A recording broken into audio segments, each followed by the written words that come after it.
Hi everyone, this is Dave from Geekanoids and welcome to my full review and opinion of the Apple Watch. Now the first part of this video I want to talk to you about the fantastic time I've had with this device, but please do stick around till the latter part of the video because I want to talk to you about watches in general and also my decision, which may well shock you.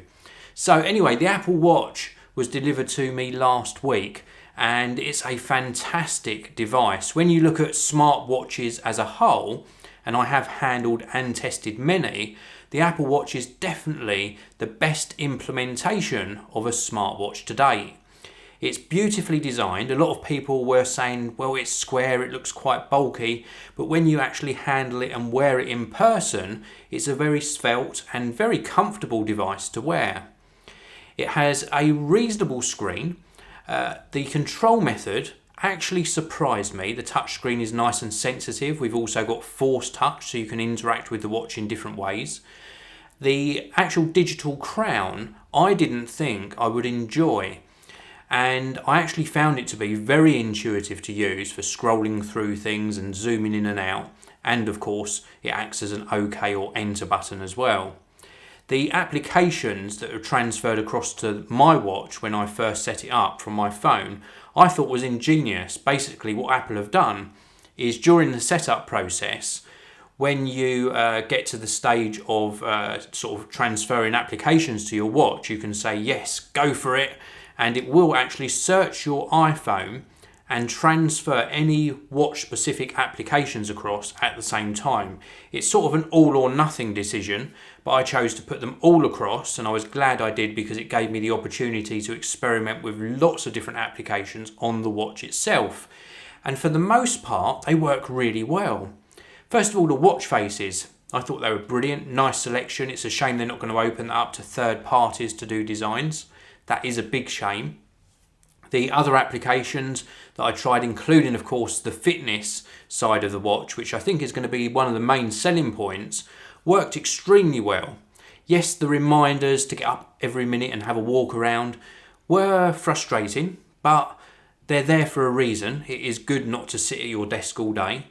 The actual interaction with that fitness app though was very good, and it gave you good feedback as to how many steps you'd made, the distance you travelled, and other activity related data. So I think that's a big selling point. I didn't really like texting on the app. That's just me personally. But I liked being able to review my notifications and lift the watch up and glance at notifications as they came in. I also used it for a few phone calls. The audio quality is not the best, but it's more than usable. And it was really good to be able to make a call and just hold the watch up to my face, well, not really to my face, but just nearer to my mouth and actually talk to somebody without having to take my phone out of my pocket. The battery life. Now, I was very worried about the battery life because I waited quite a few days for my watch to be delivered. In fact, it was almost a week from when the first batch of watches were sent out to customers. And I'd heard a lot of early reports that the Apple Watch wouldn't even make it through a day. Well, on my first day, I used it from like midday through till late evening, so sort of half a day's use, and it used under 20% of the battery life, and I thought, wow, that is good, because I was sort of using it quite a lot and interacting with it. And then the following day, I had charged it the previous night, so it was on 100% charge. I put the watch on round about 7 AM in the morning and I took it off round about 10 PM in the evening. So that is 10 hours plus 5, so 15 hours. And it had used, if memory serves me right, round about 50 to 60% of the battery life. So it would have easily made it through a 24-hour period, which is more than acceptable because everyone charges their smartphone last thing in the day, so it's ready for the following day. And you can do the same with the Apple Watch.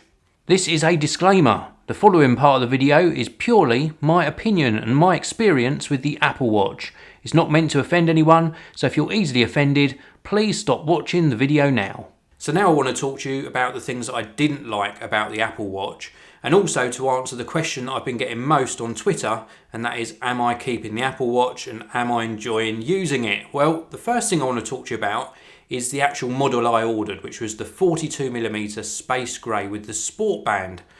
Now, the sport band is very slippery. Didn't like the material personally. I also didn't like the implementation, the way Apple got you to put it on your wrist and then poke the loose bit of the strap inside.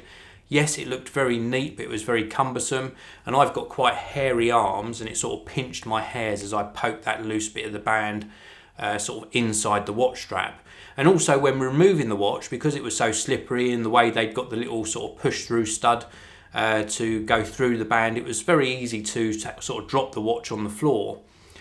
So they could have done better on that particular watch band or watch strap. But there are lots of choices, of course, so maybe it was just my choice that didn't sort of meet my expectations. Now, the other thing that I had trouble with was the distraction factor. Now, let me set the scenario. Let's go back maybe 6 months or a year. When a phone call comes in, I would take my iPhone out of my pocket, take the call, and then end the call and get on with the rest of my day. When Apple made changes to some of its software, both on iOS and their desktop and laptop computers, when my iPhone 6 would ring, my iPad would ring, and if I happened to be working at my desk or on my laptop would ring as well. And the same for text messages and iMessages. Now, I know that's something that you can set up to not have that extra distraction, but I wanted to be able to experience those features, and I found them to be a big distraction. And then we move forwards to this year, to 2015, and we've got the Apple Watch strapped to our wrist. So now, when our iPhone rings, the iPhone makes your alert sound, your iPad makes an alert sound, your laptop or desktop makes an alert sound, and now I've got this device strapped to my wrist, also telling me that the call's coming in. It's just so much distraction, and the same happens with notifications. Now, I know a lot of you are sitting there saying, well, you can turn those features off, and yes, you can on an app-by-app basis, and on a service-by-service basis, you can turn those notifications off. And in fact, I was advised by a couple of members of my family, well, turn those notifications off, then it won't be distracting you. So if I turn all of those notifications off, what I'm left with is a smartwatch that isn't smart, and it just tells me the time and the date and the weather. So yeah, it's got more information that it's giving me, but I'm not using it to its full potential. So it just didn't sit well with me, the extra distractions, and it didn't add anything to my day. And I certainly think that technology, when I'm looking at what technology I would use on a daily basis, I'm not talking about the technology that I test and review, but I'm talking about tools that I would use and tech that would enhance my life, needs to do exactly that. It needs to enhance my life or do something for me and not distract me. Now, the last main factor I want to talk to you about is the fact that, of course, I am a watch collector, so I like traditional timepieces. In fact, this is my favourite watch. This is my Rolex Submariner, and I wear a traditional timepiece on my left wrist, and it's going to take a lot to actually get me out of that habit. I just love wearing watches. I love the intricate details, the craftsmanship, and the amount of effort that the manufacturers put in to make something that is really special to me. Now, a lot of people might say, well, that's ridiculous. Why would you spend so much on a timepiece? You know, this costs, I don't know, 10 or 15 times more than an Apple Watch, maybe more than that. And I can understand that. It's not for everyone, but different things interest different people. Some people spend thousands and thousands of pounds on fashion or shoes or cameras, for example, for their passion for photography. I happen to enjoy my timepieces. And the thing that I struggled with is that, was I going to be able to wear my Rolex on this wrist, and was I going to be able to wear my Apple Watch on the opposing wrist, you know, and have both being worn at the same time?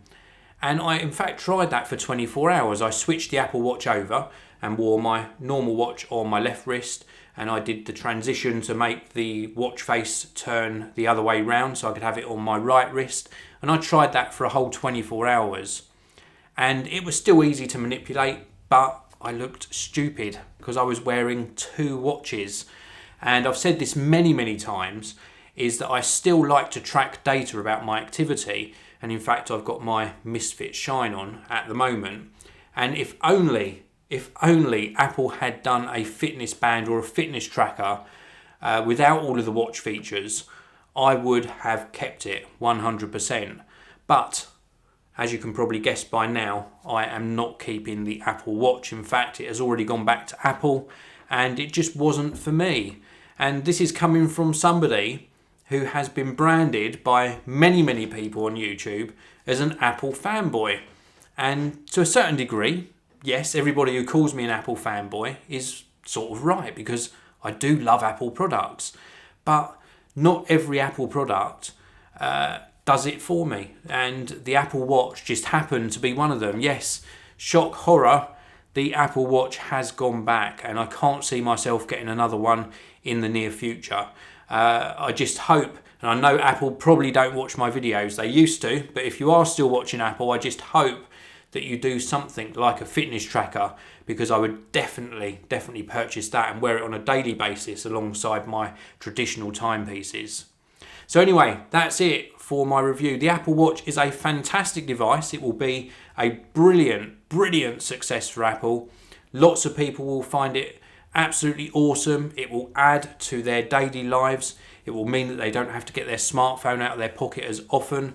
And some people, it just doesn't do it for them. And I fit into that category. So anyway, that's it for my video. I hope you've enjoyed it. If you did, please do hit that like button. Let me know what you thought about my review in the comment section below. Please do subscribe to the channel, and I'll see you all in the next one.